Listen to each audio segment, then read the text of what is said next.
They congratulated my wife at her father's funeral before his coffin hit the ground. 5 days later, she fired me in front of the board she thought she controlled. My son voted for my termination. My wife celebrated in my chair with my father-in-law's scotch. She had no idea what was coming Monday. My name is James Stratton. I'm 47 years old, and I've spent the last 23 years building something I thought would outlast me. Not just a company, a legacy. My father-in-law, Richard Hartley, founded Hartley Medical Systems back in 1981. Medical imaging equipment, diagnostic machinery, the kind of tech that sits in hospitals across 48 states. When I married his daughter Victoria in 2001, I was a systems engineer with a Stanford degree and enough hubris to think I could revolutionize the industry. Richard saw something in me, said I reminded him of himself at 30. He wasn't sentimental about much, but he believed in competence. And I was competent. By 2007, when the company needed capital to survive the financial collapse, I didn't just write a check. I restructured the entire operation, renegotiated supplier contracts, streamlined production, cut overhead by 38% without laying off a single floor worker. Richard called it magic. I called it math. We survived when 3 of our competitors went under. Victoria took credit for supporting the family business. She'd been running the marketing department, which mostly meant approving ad campaigns other people created and attending gallery openings with potential clients. We have 2 kids. Brandon's 22, works in business development at Hartley Medical, his grandfather's idea, not mine. Emily's 19, sophomore at Northwestern studying journalism. Both good kids, though Brandon's got his mother's talent for reading a room and playing to the crowd. Emily's got my stubbornness. Didn't realize how much that would matter until last week. Richard's funeral was on a Thursday. Stage managed like a product launch. Victoria wore Chanel, pearls, that practiced expression of dignified sorrow she'd probably rehearsed in the mirror. The service was at Riverside Memorial, the expensive one with the manicured grounds and the little bridge over the koi pond. 200 people showed up, board members, investors, physicians who'd bought our equipment, politicians Richard had donated to over the years. I counted 14 people who congratulated Victoria before Richard's casket even reached the hearse. 14. Madam CEO, one board member whispered, squeezing her elbow like she'd just won an award. She smiled that corporate smile, the one she used on investor calls. Warm but not too warm. Confident but not arrogant. Practiced. My name wasn't in the program. My chair wasn't in the front row. That was reserved for Victoria, Brandon, and the board chairman. I sat 3 rows back next to Emily, who kept squeezing my hand. She knew. 19 years old, and she could read the room better than her brother ever would. Victoria gave the eulogy. Talked about legacy, vision, the future of Hartley Medical Systems. Never mentioned that I'd saved the company. Never mentioned the 70-hour weeks I'd put in, the supplier in Munich I'd flown to meet at 2 in the morning because of the time difference, the production line I'd personally redesigned to cut costs without sacrificing quality. Just legacy, vision, future. After they lowered the casket, people formed a receiving line. Victoria stood at the center, accepting condolences like she was accepting an inheritance. Which, I suppose, she thought she was. Brandon stood next to her, playing the dutiful son, shaking hands with the same board members who'd forgotten my contributions. Emily stayed with me. Dad, Emily said quietly, why aren't you up there? Because I wasn't invited, I said. She looked at me, those sharp eyes that missed nothing. What's going on? Nothing yet, I told her. But it will. The unraveling started before Richard's body was cold. Monday morning, I tried logging into my email. Invalid password. I reset it, standard IT protocol. But by noon, my access to the financial databases had been revoked. By Tuesday, meeting invitations I'd sent the week before were mysteriously canceled and rescheduled without notification. People stopped CCing me on email chains I'd started. Wednesday morning, I drove to Hartley Medical's headquarters in Foster City like I had for 23 years. My keycard worked at the main entrance, but when I tried accessing the executive floor, the reader blinked red. Denied. Janet, the security supervisor, looked embarrassed. She'd worked there since 1998. Mr. Stratton, I'm sorry, but your executive credentials are under review. IT says it's temporary, just during the transition. Transition to what? I asked her. She wouldn't meet my eyes. I don't have details, sir. but I can escort you upstairs if you need. I didn't need an escort in my own building, but I took it. Janet walked me to the elevator, swiped her card, pressed 5. The ride up was silent except for the mechanical hum. When the doors opened, I saw my office, the one I'd occupied since 2004, with the door open and 2 people inside boxing up files. I walked down the hall to the conference room, where our weekly operations meeting was supposed to be happening. Through the glass wall, I saw Victoria at the head of the table. My seat. Brandon sat to her right, taking notes. 8 other executives filled the remaining chairs. My chair wasn't there. They'd removed it. Victoria saw me through the glass. Our eyes met for maybe 3 seconds. Then she turned back to her presentation, gesturing to a slide I'd created last month about Q4 projections. She kept talking. Nobody looked at me.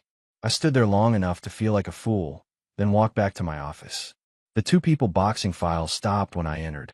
One was from HR, a kid named Derek who'd been hired 6 months ago. The other was Victoria's assistant, Melissa. Mr. Stratton, Derek said nervously, we're just consolidating some duplicate files for the transition. Those aren't duplicates, I said quietly. Those are originals. The supplier contracts from 2007 to 2012. The patent applications I filed personally. My research notes. Mrs. Stratton requested all executive materials be centralized, Melissa said. Not Victoria. Mrs. Stratton. I picked up a framed photo from my desk. Emily's high school graduation, for years ago. She was wearing her blue gown, holding her diploma, smiling at something I'd said. I put in my briefcase. You can have the rest, I told them. Thursday, they moved my parking spot. I'd had the same space for 15 years. 3rd row, spot 47, right near the south entrance. When I pulled in that morning, there was a Honda Civic in my spot and a new sign, Reserve V. Stratton. My new spot was on the 5th level of the garage. The one with the fluorescent lights flicker and the elevators always broken. I didn't complain. I just parked and walked down 5 flights of stairs. Friday morning, security couldn't find my badge credentials in the system. I'm sorry, Mr. Stratton, the guard said. Different guy, younger, didn't know me. You'll need to sign in as a visitor. I signed a clipboard. Visitor. In the company I'd saved. Monday morning came with the kind of silence that precedes storms. I wore a suit. The charcoal Tom Ford Victoria had bought me for our 20th anniversary, back when she still pretended we were partners. I arrived at Hartley Medical at 8:45 a.m., signed in as a visitor for the 5th consecutive day, and took the elevator to the executive floor. The conference room was already occupied. Through the glass walls, I could see the entire board of directors seated around the table. 9 people. Victoria sat at the head, Brandon her right. The chair opposite her, my old position during board meetings, was conspicuously empty. At 9:03 a.m., Victoria's assistant opened the door. Mr. Stratton, they're ready for you. I walked in. Nobody stood. Nobody shook my hand. The board chairman, Thomas Reeves, a man I played golf with for 15 years, gestured to the empty chair. James, please sit, Thomas said. His voice had that practiced gentleness people use before delivering bad news. I sat, looked around the table. Half these people owed their positions to recommendations I'd made. The CFO, Patricia Vaughn, wouldn't meet my eyes. The head of R&D, someone I'd personally mentored, studied his tablet like it contained the secrets of the universe. James, Thomas began, we appreciate everything you've contributed to Hartley Medical over the years. Your technical expertise has been invaluable. Past tense. Always a tell. However, he continued, given the recent organizational restructuring and strategic realignment under Victoria's leadership, the board has made the difficult decision to terminate your position, effective immediately. The room went silent. I counted to 5 in my head. Let the moment breathe. Then I smiled. Not a big smile, just enough to make Thomas's left eye twitch. Of course, I said. I understand completely. Victoria's expression flickered. She'd been expecting something else. Anger, maybe. Pleading. Definitely not agreement. Your severance package is quite generous, Patricia said quickly, sliding a folder across the table. 6 months' salary, continued health benefits for a year, and full vesting of your retirement account. I didn't touch the folder. That's very thoughtful. We'll need your building access credentials and any company property returned by end of business today, Thomas added. Absolutely, I said. I'll have everything to security by noon. Brandon shifted in his seat. He looked uncomfortable, like he was watching something he didn't fully understand. Good. He should be uncomfortable. Is there anything you'd like to say? Victoria asked. Her voice was cool, controlled. CEO voice. I stood slowly, buttoned my suit jacket. Just one thing.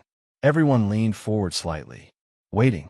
Thank you for the opportunity, I said. It's been educational. I walked out before anyone could respond. Didn't slam the door. Didn't look back. Just walked to the elevator, pressed the button, and descended. In my car, my phone buzzed. Text from Emily. Dad, Brandon just texted me. Said they fired you. Are you okay? I typed back, fine. Monday will be interesting. She responded immediately. What happens Monday? Justice, I wrote. But first, I need to pack my office. I went back inside, collected my personal items methodically. The photo of Emily. A paperweight Douglas had given me. A polished piece of titanium from our first successful prototype. My MIT diploma. Nothing else belonged to me anyway. The office felt small or empty. Or maybe I just outgrown it. By 11:47 a.m., I was done. Left my access badge on the desk, my company laptop, my parking pass. Walked out carrying a single cardboard box. The receptionist, Martha, had tears in her eyes. Mr. Stratton, this isn't right. It's exactly right, I told her. Trust me. The house was too quiet when I got home. Victoria's Mercedes wasn't in the driveway. She was still at the office, probably celebrating. But her presence lingered. Fresh flowers in the foyer, the kind she only bought for special occasions. A bottle of Macallan 25 on the bar cart, half empty. Richard's favorite scotch. She'd been toasting her victory. I walked through the house we bought together in 2005. 4,000 square feet in Atherton, backing up to the nature preserve. We'd hosted dozens of company dinners here. Richard had sat in the den every Thanksgiving, drinking bourbon and telling stories about the early days of Hartley Medical. That den was where I found her. Victoria sat in my leather armchair. The Eames I'd bought at an estate sale in 2008. The one she'd always said was too masculine for the room. She'd never sat in it before. Not once in 17 years. She had a crystal tumbler in her hand, 2 fingers of that Macallan. Her shoes were off, her stocking feet tucked beneath her.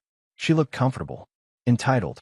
This is better for both of us, Victoria said without looking up. She swirled the scotch gently. You'll be happier outside the corporate structure.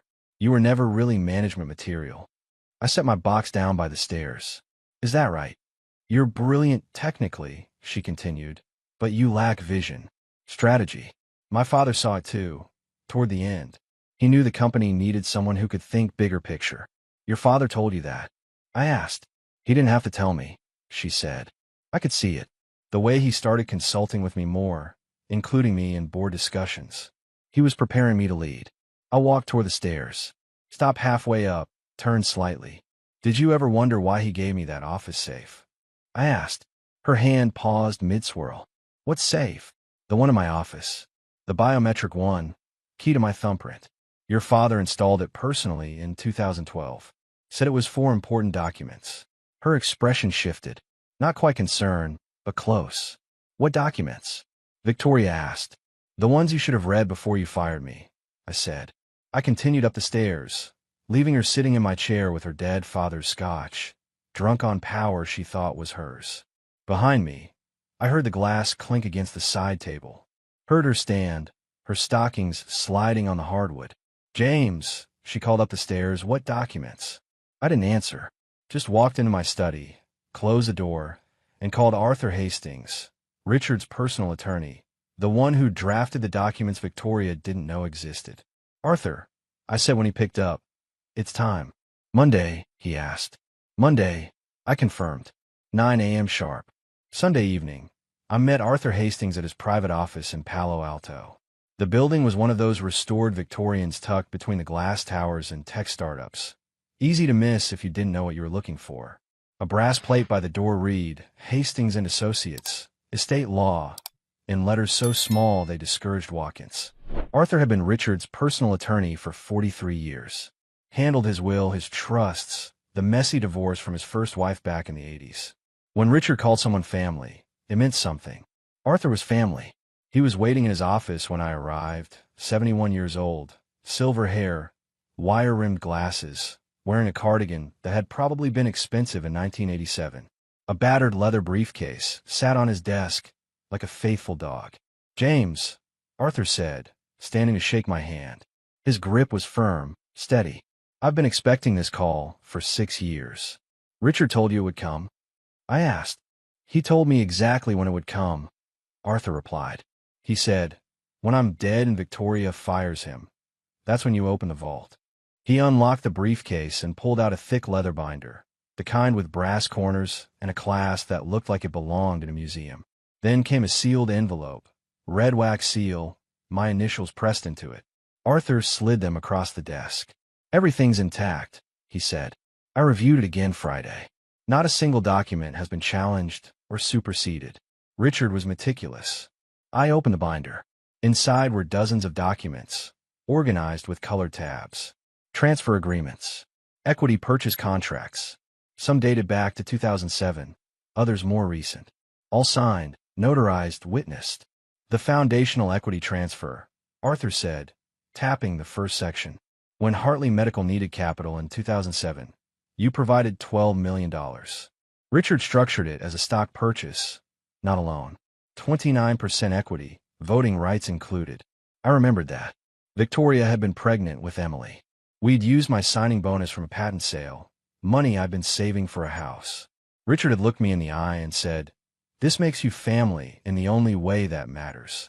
"Over the next 16 years, Arthur continued, "you acquired additional shares through various vehicles. Silent partnerships, custodial accounts, trust structures, all authorized by Richard, all documented." He flipped to another tab. "The marital equity clause. When you married Victoria in 2001, Richard established a spousal protection trust. If the marriage ended, or if there was proven corporate malfeasance affecting family interests, certain shares automatically transferred to the wrong party." "How many shares total?" I asked. Arthur pulled out a spreadsheet, slid it across. Numbers in neat columns. Percentages. Dates. Signatures. 62%, he said. "You control 62% of Hartley Medical Systems voting shares." The room went quiet except for the antique clock on his shelf, ticking like a heartbeat. "She doesn't know," I said. "Nobody knows except you, me, and the trustee at Wells Fargo who manages the holding accounts," Arthur confirmed. "Richard wanted it that way. He called it his insurance policy." "Against what?" "Against his daughter becoming someone he didn't recognize," Arthur said quietly. "He loved Victoria, but he saw what she was becoming. Ambitious without substance. Entitled without effort. He told me once, if she tries to erase James, she's erasing the wrong man." I picked up the sealed envelope, broke the wax. Inside was a single sheet of Richard's personal stationery, his handwriting in blue ink. "James, if you're reading this, I'm gone and my daughter has made a terrible mistake. I'm sorry I couldn't fix her. I tried. What I could fix was the company. It's yours now. Don't let her destroy what we built. Richard." I folded the letter carefully, put it back in the envelope. "What's the plan?" Arthur asked. "Tomorrow morning, we file the notice of extraordinary shareholder meeting," I said. "Clause 12C of the corporate bylaws requires immediate board assembly when majority shareholder demands restructuring review. They'll fight it," Arthur warned. "Let them," I said. "The documents are airtight. You made sure of that." Arthur smiled, the first genuine expression I'd seen from him. "Your father-in-law didn't hire me for my personality. He hired me because I don't lose." We spent the next 2 hours reviewing every document, every signature, every contingency. By the time I left, it was past midnight. The city lights blinked below like a circuit board powering up for battle. I texted Emily. "Tomorrow changes everything." She replied instantly. "Good. Mom's been impossible since the funeral. She's about to get worse." I typed. "Then she's about to get quiet." At exactly 9:01 a.m. Monday morning, the email landed in every board member's inbox simultaneously. Subject line: Notice of Extraordinary Shareholder Meeting, Clause 12C. I wasn't there to see their faces, but Arthur had described what would happen. The initial confusion. The second read, slower this time. The realization. The email was surgical. To the Board of Directors of Hartley Medical Systems. Per Clause 12C of the Corporate Bylaws, as amended 2012, The undersigned majority shareholder hereby demands an extraordinary meeting to address the following. 1. Immediate dissolution of current executive appointments. 2. Review of all equity distributions and voting rights. 3. Restructuring of board composition and leadership. Meeting convened today, Monday, December 9th, 12 p.m., Executive Boardroom. Attendance is mandatory per shareholder rights. Regards, James Stratton, majority shareholder, Hartley Medical Systems. The attachments were worse. 12 PDF files, each one a legal landmine. Stock transfer agreements. Equity purchase contracts. The trust documentation showing my 62% controlling stake. Notarized, witnessed, dated, unimpeachable. At 9:07, my phone started ringing. Victoria. I didn't answer. At 9:12, Thomas Reeves called. I let go to voicemail. At 9:18, Patricia Vaughn texted, James, we need to talk. This can't be legitimate. I texted back, see you at noon. Arthur called at 9:23. The CFO just contacted me demanding verification. I sent her the Wells Fargo trust statements and the original transfer agreements from 2007. She hung up without saying goodbye. How long until Victoria calls you? I asked. She already did. 3 times. I didn't answer. At 9:31, Emily called. Dad, Brandon just showed up at my apartment. He's freaking out. Says you're trying to steal the company. I'm not stealing anything, I said. I'm taking back what's mine. He says Mom's having a breakdown, throwing things in her office. Emily, I need you to trust me. Can you do that? Silence for a moment. Then, I've always trusted you, Dad. You're the only one who's never lied to me. At 10:15, bonded couriers arrived at Hartley Medical Headquarters with physical copies of the notification. Black folders, premium paper, the kind that says this is not negotiable. One for each board member. Hand-delivered, signed receipts required. The receptionist, Martha, told me later that Victoria intercepted hers in the lobby. Open it right there, standing by the artificial ficus tree. Read the first page, then the second. Her face went from confusion to pale recognition. Is this legal? Victoria had asked Martha, as if the receptionist would know. Martha had shrugged. Ma'am, I just answer phones. At 11:03, Victoria's attorney called Arthur. Demanded to know where the shares came from, who authorized the transfers, whether there were any procedural violations. Arthur's response was a masterpiece of legal brevity. Every document was executed by Richard Hartley personally, filed with appropriate regulatory bodies, and held in trust per California corporate law. If you'd like to challenge their validity, I'll see you in court. Otherwise, see you at noon. At 11:47, I arrived at Hartley Medical. Walked through the front entrance. Martha's eyes went wide. Mr. Stratton, she said softly. Should I? No visitor badge today, Martha, I said. Not anymore. I took the elevator to the 5th floor. The executive boardroom doors were closed, but I could see shapes moving inside through the frosted glass. All of them. Every board member. Victoria at the head of the table, phone pressed to her ear, gesturing frantically. I checked my watch. 11:53. At exactly noon, I opened the doors and walked in. The boardroom went silent. 12 people, one empty chair at the head of the table where Victoria stood, and me in the doorway. I didn't raise my voice. Didn't need to. This meeting violates every corporate governance protocol, Victoria said, her voice sharp but controlled. I'm still the acting CEO. No vote can proceed without proper notice and board approval. Margaret Vickers, the trust administrator Richard had hired in 2010, sat at the far end of the table. She was 67, silver hair pulled back tight, reading glasses on chain. She'd administered the Hartley Family Trust for 14 years and had exactly zero tolerance for nonsense. He holds controlling interest, Margaret said without looking up from the documents in front of her. Per Clause 12C, this meeting is valid. Victoria's hands gripped the back of the chair. That's impossible. The ownership structure is a matter of public record with the SEC, Margaret interrupted. James Stratton owns 62% of voting shares. Has since 2019 when the final trust transfer executed. You own 18% through inheritance. Your son Brandon owns 6%, gifted by his grandfather. Emily owns 7%. The remaining 7% is distributed among non-voting preferred shareholders. Brandon went pale. He'd been scribbling notes on his tablet, but his hand had frozen mid-word. Thomas Reeves cleared his throat. James, surely we can discuss this privately. Come to some kind of arrangement. All in favor of the motion to restructure current executive leadership, Margaret said, cutting him off, in accordance with majority shareholder authority. Nobody moved. The silence stretched like wire about to snap. This is a vote, Margaret continued. Raise your hand if you support the restructuring motion. Patricia Vaughn raised her hand first, then the head of R&D, then 3 others in quick succession. One by one, hands went up. Even Thomas, after a long pause, lifted his hand slowly. Victoria's mouth opened slightly, but no sound came out.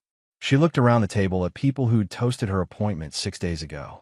Every single one had their hand raised. Unanimous, Margaret said, making a note. The motion carries. Victoria Stratton is removed from the position of CEO, effective immediately. All interim executive appointments are revoked pending review. This is insane. Victoria finally found her voice. You can't just. I can, I said quietly. And I did. Brandon stood up abruptly, his chair scraping against the floor. Dad, what are you doing? What your grandfather wanted me to do, I said. What I should have done years ago. You don't even work here anymore, Victoria said, and I could hear the desperation creeping into her tone. I never stopped working here, I corrected. I just stopped pretending you were in charge. Margaret slid a folder across the table toward me. Sign here, Mr. Stratton. These documents formalize your position as chairman and CEO. I walked to the table, took the pen she offered, signed my name on 3 separate pages. The pen made the only sound in the room, scratching across premium paper like a judge's gavel. When I looked up, Victoria was staring at me with an expression I'd never seen before. Not anger exactly. Something closer to disbelief. Like she just discovered gravity worked differently than she thought. The board will reconvene Wednesday at 9 a.m., I said. Patricia, I'll need a full financial review by tomorrow. Thomas, audit the last 6 months of executive decisions. Everyone else, your positions are secure pending performance review. I looked at Victoria. You're welcome to attend Wednesday's meeting as a minority shareholder, but you'll need to sit in the gallery, not at the table. Brandon grabbed his mother's arm. Mom, let's go. Please. For a moment, I thought she might argue, might make a scene. Instead, she picked up her phone and her portfolio, straightened her jacket, and walked toward the door. She stopped next to me, close enough that I could smell her perfume, the same one she'd worn on our wedding day. You planned this, she whispered. All of it. No, I said. Your father planned it. I just executed. She left without another word, Brandon trailing behind her like a shadow. Through the glass wall, I watched them walk to the elevator. Victoria stood perfectly straight, chin up, every inch the CEO she'd pretended to be. The elevator doors closed, and she was gone. By 4 p.m., the news had leaked. Someone on the board, my money was on Patricia, who'd never liked Victoria, had tipped off a business reporter at the San Francisco Chronicle. The headline hit the website at 4:17. Hartley Medical CO ousted in shareholder coup. Founder's son-in-law takes control. The article was surprisingly accurate. Mentioned the emergency board meeting, the 62% ownership stake, Victoria's removal. What made it viral was the final paragraph. A quote from an unnamed source describing Victoria's termination of me 5 days earlier as the most expensive mistake in Bay Area corporate history. By 4:30, the story had been picked up by TechCrunch and Business Insider. By 5, it was trending on LinkedIn. Someone found our wedding photo. Victoria in that dress she'd spent $18,000 on, me in a rented tux that didn't quite fit. The caption, guess who really married into money? My phone started buzzing around 5:15. Texts from former colleagues, investors, people I hadn't talked to in years. Most were congratulatory. A few were clearly fishing for inside information. Emily called at 5:42. Dad, it's everywhere. Brandon's losing his mind. Mom locked herself in her office and won't talk to anyone. How are you doing? I asked her. I'm good, Emily said, and I could hear the smile in her voice. Actually, I'm really good. Grandpa always said you were the smartest person in the room. Guess he wasn't kidding. Your mother made her choice, Emily interrupted. I made mine too. I'm proud of you, Dad. That hit harder than I expected. Thank you, sweetheart. There's something you should know, Emily said. Brandon showed me a memo Mom wrote 6 months ago.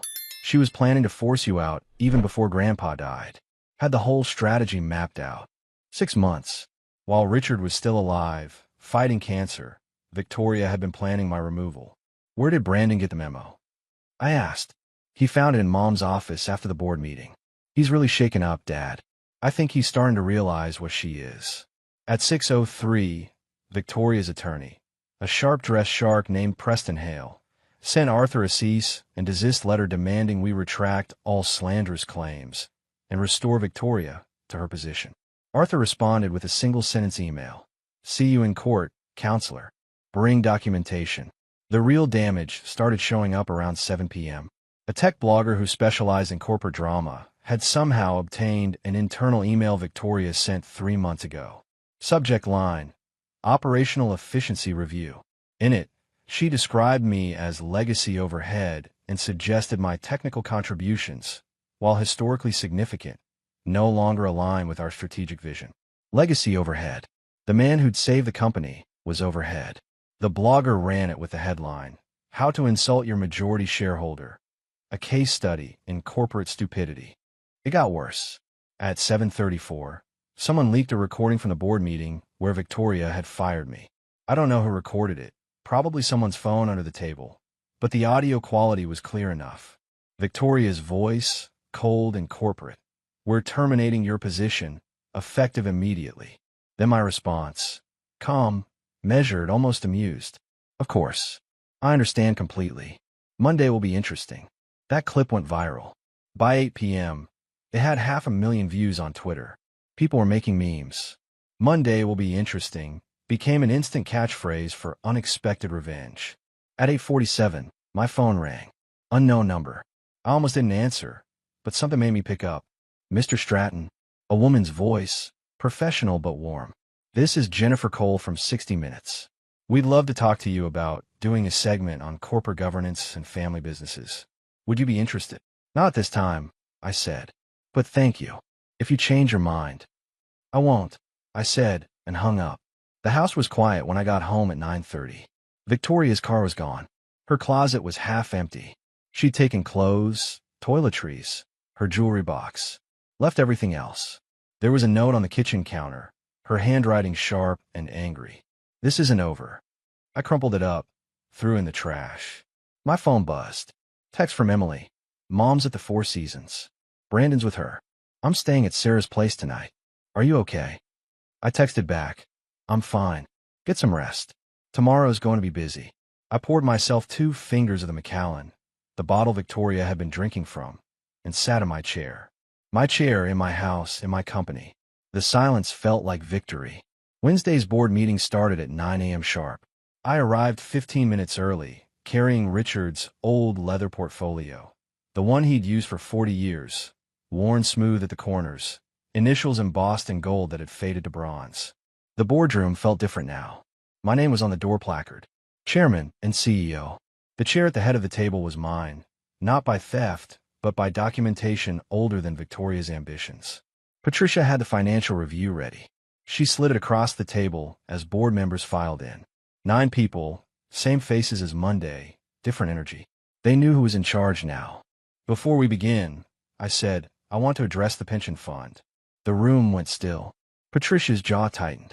Over the past 8 months, I continued, $4.2 million was transferred from the Employee Retirement Fund to a discretionary account labeled Executive Operational Flexibility. Can you explain that, Patricia? She cleared her throat.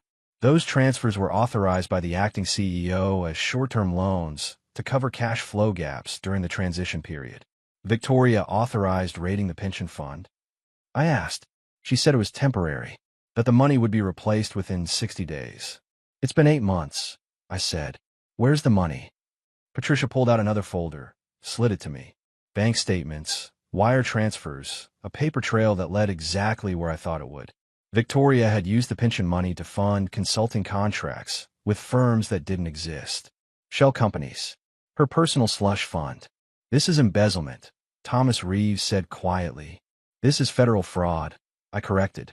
And every person in this room who knew about it shares liability. I didn't know, Patricia said quickly. I found out Monday when I started the audit. I was going to report it. Were you? I asked. Or were you going to bury it like you buried the other irregularities? Her face went pale. I'm not. You're suspended, I said. Effective now, pending a full investigation. If you cooperated with Victoria's fraud, even passively, you're done. I looked around the table. Anyone else want to confess before the SEC gets here? Silence. Good. Here's what happens next. Every dollar taken from that pension fund gets restored by end of week. I'll cover it personally if I have to, but those 300 employees get their retirement back. Second, we're implementing new financial controls. Every transfer over $50,000 requires dual authorization. Third, Arthur Hastings is conducting a full forensic audit going back 2 years. If he finds more dirt, heads will roll. The meeting continued for 90 minutes. We restructured executive compensation, froze all consulting contracts pending review, and established oversight protocols that should have existed years ago. By the time we finished, the board looked exhausted. One more thing, I said as people gathered their things. Brandon Stratton is terminated from his position in business development. He voted to fire me knowing I was majority shareholder. That's either incompetence or complicity. Either way, he's out. Nobody argued. At 11:30, my phone buzzed. Text from Emily. Dad, Brandon just showed up at my apartment. He's a mess. Crying. Saying he didn't know. That Mom told him you were just an employee. What should I do? I typed back. He's your brother. Help him if you want. But he made his choice. He'll have to live with it. 3 dots appeared, then disappeared. Finally, he said he wants to apologize to you. Tell him I'm at the office, I wrote. If he wants to talk, he knows where to find me. Brandon showed up at 2:15. Martha called from reception. Mr. Stratton, your son is here. Should I send him up? Give me 5 minutes, I said. Then yes. I sat behind Richard's old desk, my desk now, and waited. When Brandon walked in, he looked like he hadn't slept. Red eyes, rumpled shirt, the kind of beaten-down posture that comes from realizing you backed the wrong horse. Dad, he said, standing in the doorway like he wasn't sure he was allowed in. Sit, I said, not unkindly. He sat, hands clasped between his knees, staring at the floor. I didn't know, Brandon said quietly. About the shares, about Grandpa's plan, about any of it. Mom said you were just technical staff, that Grandpa was grooming me to take over eventually. She said firing you was necessary for the company's future. And you believed her, I said. She's my mother, he said, looking up. Why wouldn't I believe her? Because you're 22 years old, not 12, I said.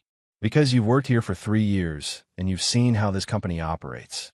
Because you were in those meetings when I presented the R&D strategy, when I negotiated with suppliers, when I saved contracts your mother was about to lose. You saw all of it, Brandon. You just chose not to see. He wiped his eyes with the back of his hand. I'm sorry. Sorry doesn't restore the pension fund, I said. Sorry doesn't undo voting to fire your own father. Sorry is just a word people use when the consequences show up. I know, he whispered. I leaned back in my chair, studied my son. He looked so much like Victoria. Same bone structure, same way of carrying himself. But there was something of Richard in there too. Maybe something worth salvaging. Here's what's going to happen, I said. You're fired from Hartley Medical. That's not negotiable. What you do next is up to you. You can run back to your mother. Let her convince you I'm the villain. Spend the rest of your life blaming me for ruining her coronation. Or you can grow up, learn from this, and figure out what kind of man you want to be. What would Grandpa want me to do? Brandon asked. Your grandfather would tell you that character isn't inherited, I said.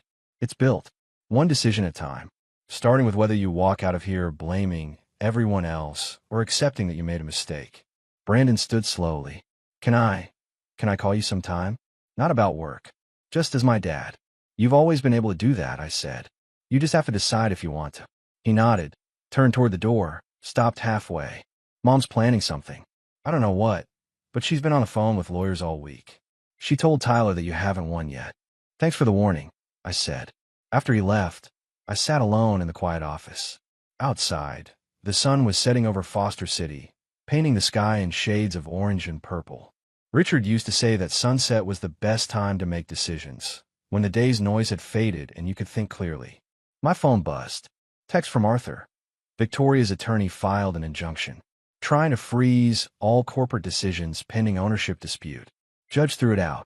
Said the documentation is too solid to challenge. She's got nothing left. I didn't respond. Just watched the sun slip below the horizon and felt something I hadn't felt in months. Peace.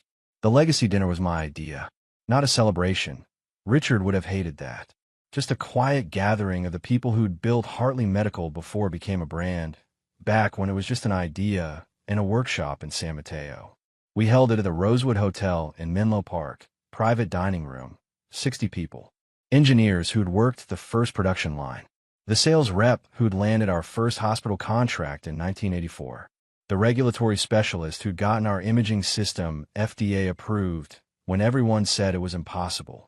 Richard's original investors, the ones who believed in him when medical equipment meant bedpans and thermometers, not diagnostic machinery that saved lives. I didn't invite Victoria. She wasn't on the guest list because she'd never been part of the building, only the taking. The room was warm, understated. String quartet playing something classical, but not stuffy. Linen tablecloths, simple flower arrangements, the kind of evening Richard would have approved of. No press, no photographers, no performance. Just the right people saying the right things. I stood to speak around 8:30, after dinner, but before dessert. The room quieted. Richard Hartley built something that mattered, I said. Not because it made money, though it did, but because it solved problems. When a hospital in Des Moines needed imaging equipment they could afford, Richard made it affordable. When a clinic in rural Montana needed parts, Richard made sure they got them. He didn't build this company for legacy. He built it because people needed what we made. I looked around the room. Gray hair, lined faces, people who remembered when success meant shipping 5 units in a month instead of 500. Some people inherit titles. I continued. Others inherit responsibility. Richard knew the difference. That's why he trusted the company to people who understood what building actually means. Not the marketing, not the brand positioning, not the quarterly earnings calls. The work. The actual work. Quiet applause. Genuine and warm. These weren't people who clapped for performance. They clapped for truth. After the speech, I worked the room. Shook hands. Heard stories about Richard I'd never heard. The engineer who remembered Richard personally rewiring a prototype at 2 a.m. because the contractor had done it wrong. The accountant who recalled Richard taking a pay cut during the recession so they wouldn't have to lay off assembly workers. Your father-in-law was the real deal, one of the original investors told me. Rare breed. Cared more about the work than the credit. I'm glad he trusted you with this. So am I said. At 9:40, I stepped outside for air. The hotel's garden was quiet, just the sound of water from a fountain and the distant hum of traffic on 101. I loosened my tie, breathed in the cool November air. Dad, I turned. Emily stood in the doorway, backlit by the warm glow from inside. I thought you were at school, I said. I drove down, she said, walking over. Couldn't miss this. Grandpa would have wanted me here. We stood together in the garden, father and daughter, watching the fountain recycle the same water in endless loops. Mom called me today, Emily said. Wanted me to convince you to settle. Said she'd drop all the legal challenges if you gave her a seat on the board and a consulting position. What did you tell her? I told her that Grandpa didn't leave her the company because she never learned to build, only to take. Then I hung up. I put my arm around her shoulders. That was harsh. That was honest. Emily corrected. There's a difference. Inside, the quartet started playing again. Someone laughed, the sound carrying through the open door. What happens now? Emily asked. With the company, with Mom, with everything. Now we build, I said. Same thing we've always done. We make equipment that works, we pay our people fairly, we honor the pension fund, and we remember why Richard started this in the first place. And Mom, your mother has 18% of a company she tried to steal, I said. She'll get dividends, attend shareholder meetings, and live comfortably. But she'll never run Hartley Medical. That ship sailed the day she fired me. Good, Emily said quietly. We walked back inside together. The party continued until just past 11, people drifting out in pairs and small groups, promising to stay in touch, to remember the old days, to honor what Richard had built. By 11:30, it was just me and Arthur Hastings, sitting in the empty dining room with cold coffee and the satisfaction of a job well done. Richard would be proud. Arthur said. Richard made this possible, I said. I just followed his instructions.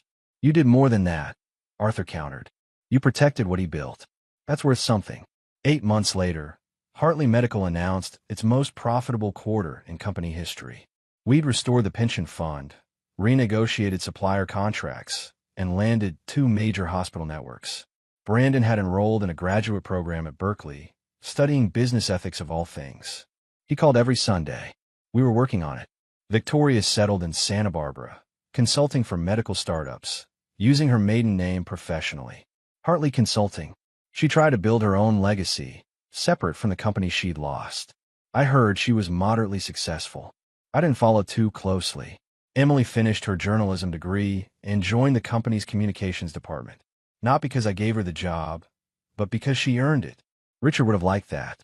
Sometimes late at night in my office, I'd sit in the chair Richard had used and think about the choice he'd made all those years ago. Trusting me with his company instead of his daughter. Building protections she never knew existed. Planning for a future where competence mattered more than blood. He'd seen something in me I hadn't seen in myself. Or maybe he'd just seen Victoria clearly and made the only choice that made sense. Either way, Hartley Medical System survived. Not because of a name or a legacy or an inheritance. Because of the work. The actual work. And that, I thought, was exactly how Richard would have wanted it.